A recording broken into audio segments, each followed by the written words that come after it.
무엇이 당신을 움직이는가? 마음의 작동법 함께 보겠습니다. 이번에 할 이야기는 내적 동기와 외적 동기에 대한 이야기를 하겠습니다. 결과만을 강조하는 외적 동기부여. 아들이 대학 입학을 앞두고 있는 한 친구가 당혹스러운 경험을 했습니다. 평범한 부모에게 자녀의 대학 입학은 재정적으로 큰 부담이 되죠. 그래서 친구는 대학 학자금 설계 전문가라는 사람을 소개받아서 도움을 받았어요. 미국엔 그런 게 있나 봐요. 그랬더니 이분이 그러는 거예요. 여유 자금이 지나치게 많으신데요. 신탁자산 일부를 시어머니 명의로 바꾸시는 것이 좋겠습니다. 그리고 자신이 보험 영업도 좀 하고 있으니까 시어머니 명의로 연금보험을 개설해서 자산을 분산시키면 된다고 필요한 서류를 일사천리로 작성합니다. 또 가족의 재정 상태를 알게 됐으니까 한마디 하겠다면서 보험 비중이 적은 편이니 적당한 생명보험을 추천하겠다고 하고요. 이렇게 해서 후다다다닥 보험을 가입하고 간 거예요. 거기에 컨설팅 비용으로 $200의 수수료도 챙겼고요. 나중에 정신 차려 보니까 아이고 실수한 거죠. 보험 그래서 그냥 부랴부랴 보험은 취소를 했는데 보름 이내에 청약 처리할 수 있으니까. 하지만 $200는 못 돌려받죠. 이건 뭡니까? 이 사람은 자기 자신의 이익만 챙긴 거죠. 이런 경우 많죠. 이 보험 판매원의 동기는 외적 동기만 챙긴 겁니다. 자기 내면적인 동기는 아랑곳하지 않은 겁니다. 밖으로 보이는 동기만 챙긴 사례가 되겠죠. 평범한 존재의 순간보다 더 높은 차원을 경험을 해야 된다. 이 내면의 동기에는요, 외적 통제와는 전혀 다른 측면이 하나 있습니다. 영적인 측면이라고 할 수 있는데요. 우리 삶에서 그것과 관련되지 않은 부분은 거의 없습니다. 바로 활력, 헌신, 초월입니다. 활력, 헌신, 초월. 이 평범한 존재의 순간보다 더 높은 차원에서 경험하기 전의 상태를 얘기하죠. 몰입. 진실하고 깊이 있는 관심이란 무엇인지를 느낄 수 있는 것. 몰입. 몰입 경험은 이 외적 통제가 낳는 단조롭고 힘든 일과는 전혀 다릅니다.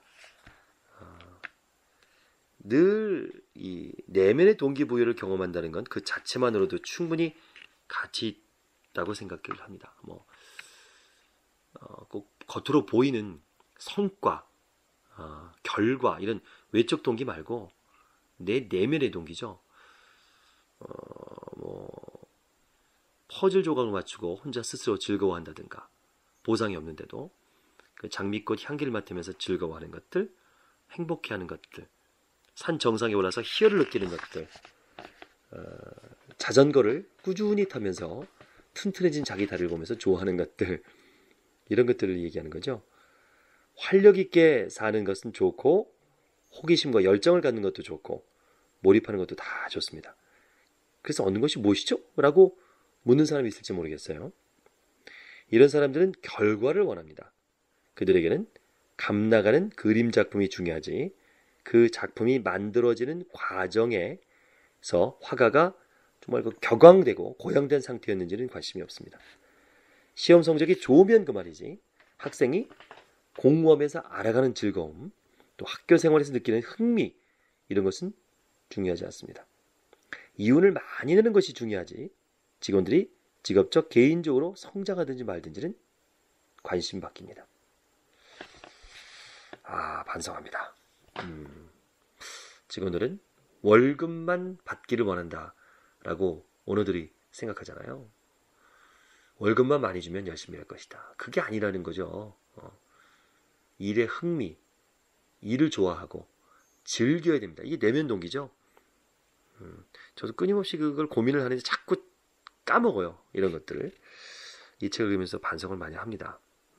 저도 이제 직원들이 있으니까. 대학생들의 피시험자들을 두 집단 나눠서 뇌신경학 분야의 까다로운 내용을 3시간 동안 공부하게 했습니다. A집단의 학생들에게는요, 3시간 후에 시험을 쳐서 학습을 평가한다고 했고요. B집단에게는 그 내용을 남들에게 가르치게 될 것이라고 했습니다. 자, 시험을 보기 위한 학습은 심하게 통제받는다는 느낌을 주는 반면에 남들을 적극적으로 가르치기 위해서 하는 정보학습은 흥미로운 도전이 될 거라고 가정했습니다. 3시간이 지난 후에 설문조사로 학생의 내면의 동기를 측정했는데요. 예상했던 대로, 그렇죠? 여러분이 예상했던 대로 시험을 보기 위해서 학습했던 학생들의 내면 동기가 더 낮게 나왔습니다. 자, 이제 다음 단계로 넘어가 볼까요? 실제로 학습 결과가 어떻게 달라졌는지 알아보기로 했습니다. 그래서 두 집단 모두 시험을 치르게 했어요. 그러니까 시험을 안 보겠다는 B 집단은 좀 황당하죠. 시험을 치러보니까 가르치기 위해서 학습했던 학생들은 시험을 보기 위해서 학습한 학생들보다 성적은 좀 낮게 나왔지만 개념, 이게 왜 그렇게 되는지 개념을 이해하는 수준은 훨씬 높게 나왔습니다. 시험으로 학습 동기를 북돋겠다고 했던 선한 의도가 오히려 학습 욕구를 떨어뜨린다는 점 다시 한번 드러난 거죠. 개념을 이해가 못하고 그냥 외운 거예요. 클라크 대학의 교수인 라이언은 웬디 글로닉과 함께 초등학생을 대상으로 학습 관련 연구를 진행했습니다.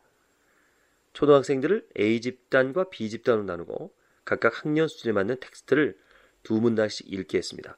A 집단에는 읽은 내용에 대해서 시험을 치러서 평가를 할 거라고 했고요. B 집단에는 별다른 말을 하지 않고 그냥 읽으라고만 했습니다. 결과는 역시 같았습니다. A 집단보다 B 집단 학생들의 개념 이해 수준이 훨씬 더 높게 나왔습니다. 참 당연한 결과가 나오네요. 자, 텍스트 읽기 시험을 치르고 일주일 후에 텍스트 내용을 또 물어봤어요. 시험을 볼 것으로 예상한 학생들은 아무래도 텍스트 암기 시험이 잘 나왔겠죠. 근데 일주일 후에 텍스트 내용을 질문했어요. 일주일이 지났으니까 당연히 학생들은 모두 실험 당시보다 기억을 못하는 내용이 많았습니다. 시험을 예상하고 학습했던 학생들이 잃어버린 내용이 놀랍게도 더 많았습니다. 그냥 공부한 학생들보다 시험을 예상하고 학습했던 학생들이 오히려 텍스트는 기억을 못 해냈습니다. 자, 정리해볼까요?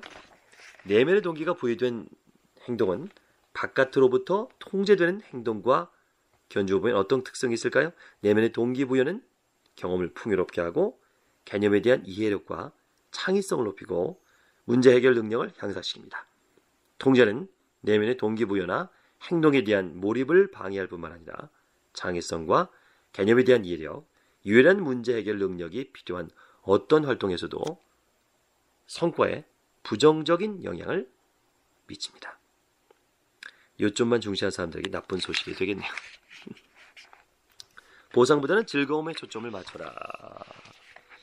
자, 보상과 통제에 기대어서 동기를 부여하려면 몇 가지 현실적인 문제를 염두에 둬야 합니다. 첫째, 통제하기 위해서 일단 보상을 사용하기 시작했다면 쉽사리 이전 상태로 돌아가지 못합니다. 둘째, 보상에 집중하게 된 사람들은 보상을 더 빨리, 더 쉽게 얻을 방법을 찾게 됩니다. 그렇죠. 어릴 때요, 그런 기억 없으세요? 책을 많이 빌려가면 선물 준다, 스티커 준다. 책을 많이 읽으라는 얘기죠. 애들이 어떻게 될까요? 읽지도 않고 책만 빌리죠. 실제로 지금 독서 논술 지도를 하면서 책을 많이 본 학생들에게 상을 주고 하잖아요. 그러니까 많이만 본다는 거죠. 제대로 읽지 않고 동기부여가 되지 않는 거죠. 그냥 숫자만 늘리는 거죠. 그런 것도 문제가 있는 거죠.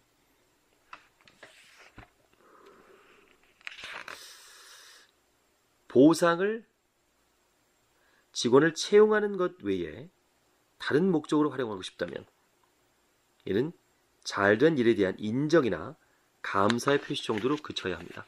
보상이 그 이상의 동기부여 도구로 사용되면 부정적인 영향을 미칠 가능성이 높아지게 됩니다. 보상은 필요하지만 보상이 주가 되면 안 된다는 거죠. 일단 보상을 시작했다면 통제 수단으로 썼다면 그 이전 상태로 돌아가기 힘듭니다. 큰일 났네요. 앞으로 어떡하죠? 저희 직원들하고 제자들하고 고민 좀 해봐야겠어요. 예. 자, 다음 시간은 자신을 믿고 세상으로 나서라로 함께.